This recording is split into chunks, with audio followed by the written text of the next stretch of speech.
बहुत खुशी की बात है कि बहुत सबसे मतलब फर्स्ट नंबर पे लग रहा है। इस सामान में देख लीजिए किसी का धान नहीं लगा हुआ है। सबसे पहले वैष्णवी और पूजा का धान लग रहा है। तो ये यूट्यूबर है जो ना है बगैर नौता दे चली आई है भैया जो ना है ये सब बगैर नौता जाती जो ना है। तो भैया जी का बगैर नौता इनका धक्का खवाओ कोई बनाओ कोई बताया भैया जो देखा भैया मैं तमाम कलाकार हैं वैष्णवी लोकगीत और जग्गू लोकगीत और एसके जग्गू और पूजा लोकगीत और इनके का नाम उनके का नाम पूनम देहाती गीत। तो चलो करे उस भाई चलो तो है ना। हाँ चलो है ठीक है पूजा चलो बेटा चलो रेडी का देखा दोस्तों ये देहात का धान लग रहा है और जो सऊदिया दुबई कर भैया इसे कमेंट कराया तो खूब बढ़िया बढ़िया कमेंट कर देखा इसे धान लागा था जो भाई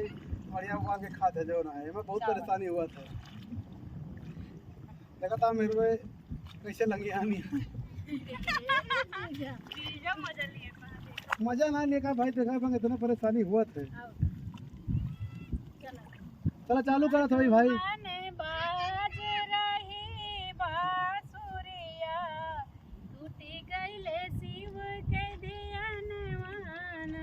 मधुबन बाज रही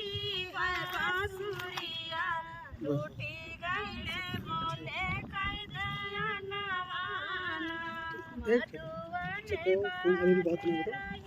जिगर पीछे करने के तुरंत गया टूटी गईले शिव के दयानवाना मधुबन बाज रही है बांसुरिया टूटी गए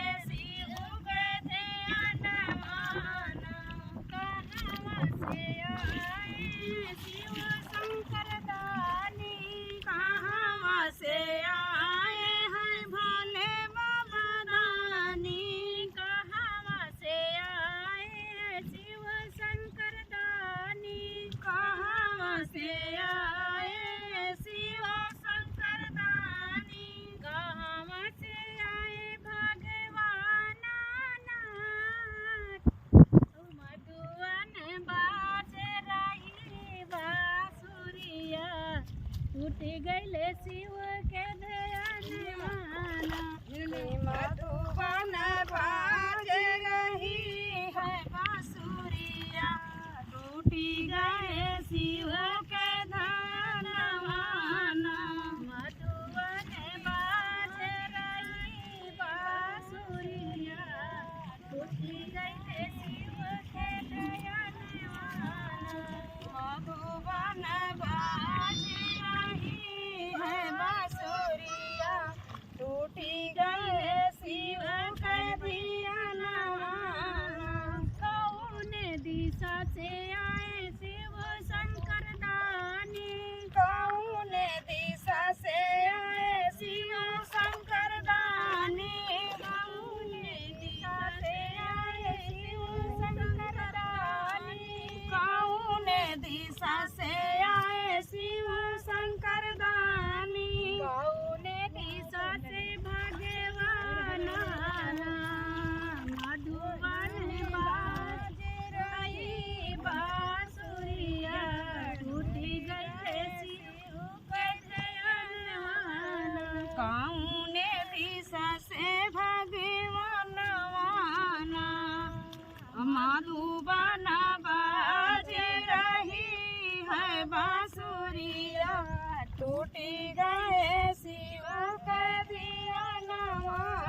टूटी गए शिव का दिया नवाना मधुबन बाज रही बांसुरिया टूटी गए शिव के दयाल मधुबन बाज रही बांसुरिया टूटी गए शिव के दिया नवाना कवन आशीष देहले शिव शंकर दानी कवन आशीष देहे शिव शंकर दानी कवन आशीष देहे शिव शंकर दानी कवन आशीष देहे शिव शंकर दानी कवन आशीष भगवाना मधुबन बाज रही बांसुरिया टूटी गई शिव के दयालवाना मधुबन बाज रही बांसुरिया टूटी गए शिव का दिया नवाना अमर सुहाग देहले शिव शंकर दानी अमर सुहाग दिहे शिव शंकर दानी अमर सुहाग दिहले शिव शंकर दानी अमर सुहाग दिहे शिव शंकर दानी गोदी के लालन भगवान मधुबन बाज रही बांसुरिया टूटी गए शिव के दयाल गोदिया लाल दिहे भगवान मधुबन बाज रही बांसुरिया टूटी गए शिव का दिया नवाना मधुबन बाज रही बांसुरिया टूटी गए शिव के दिया नवाना मधुबन बाज रही बांसुरिया टूटी गए शिव का दिया नवाना। तो भैया गीत पूरा हो गए जगरू लोग गीत बोले पूरा हो गया।